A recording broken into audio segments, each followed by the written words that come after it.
Welcome to Silent Screams, where the whispers of the unknown come alive. Get comfortable, or maybe don't. I never thought I'd be the kind of person to share a scary story. But some nights, when I close my eyes, the memories creep back in, vivid and unrelenting.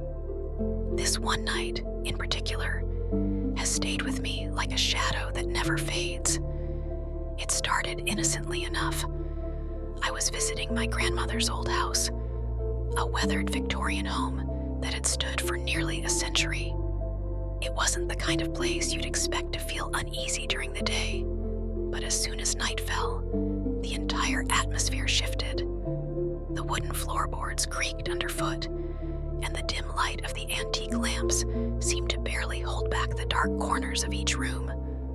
I was staying in one of the upstairs bedrooms, a room I'd always thought had a strange energy. The walls were lined with faded floral wallpaper that seemed to peel slightly at the edges, almost as if the house was trying to shed its skin. The air was heavy, thick with the scent of age and something faintly metallic. That evening, I sat by the window, looking out at the sprawling garden bathed in moonlight. I thought I saw movement among the trees, a flicker of white. At first, I dismissed it as my imagination, but then, there it was again.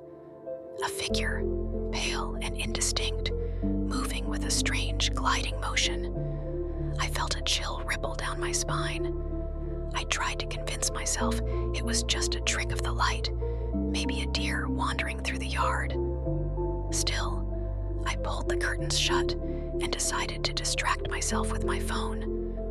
As I scrolled, I noticed the signal kept cutting out, something that had never happened before. A deep sense of unease began to settle in my chest. Hours passed, and I finally decided to go to bed. The house was silent, except for the occasional groan of the old wooden beams. I was just starting to drift off when I heard it, a faint knock. Not at the door to my room, but from the wall. It was rhythmic, deliberate, like someone tapping with their knuckles. I froze, straining to listen. The knock came again, this time louder. My heart started pounding as I sat up in bed, staring at the wall. That's when I noticed something horrifying. The wallpaper, the same peeling floral pattern I'd stared at for years, was moving. Not all of it, just a small section near the corner of the room, as if something was pressing against it from the other side. I wanted to believe it was just my eyes playing tricks on me, but then the wallpaper began to bulge outward, as though a hand were pushing through. The knocking stopped, replaced by a faint scratching sound, like nails dragging across wood. I backed away from the wall, clutching the blanket tightly. Suddenly, the scratching stopped, and the room fell silent again. For a moment, I thought it was over. But then, the antique wardrobe in the corner of the room let out a low groan. The door slowly creaked open. I couldn't move, couldn't even breathe as I stared into the dark, gaping void of the wardrobe. At first, it looked empty, but then I saw it. Two faintly glowing eyes staring back at me from the darkness. They were too high up to belong to a child, and their gaze was cold, unblinking. The room grew colder, the kind of cold that sinks deep into your bones. My breath came out in short, visible puffs as the figure began to emerge from the wardrobe. It was tall, impossibly thin, its skin pale and stretched tightly over its bones. It moved unnaturally, its limbs bending in ways that didn't seem possible. I scrambled out of bed, my legs shaking so badly I could barely stand.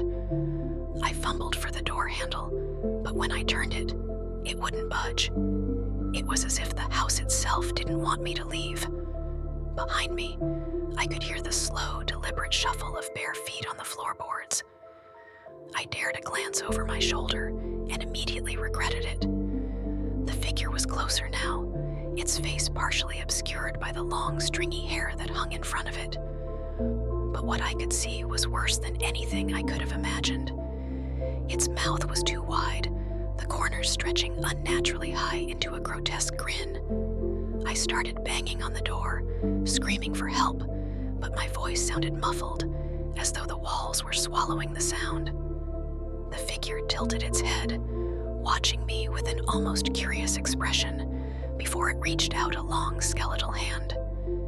The lights flickered, and then they went out completely. The room was plunged into darkness, but I could still hear it. The shuffling, the soft creak of the floorboards as it moved closer.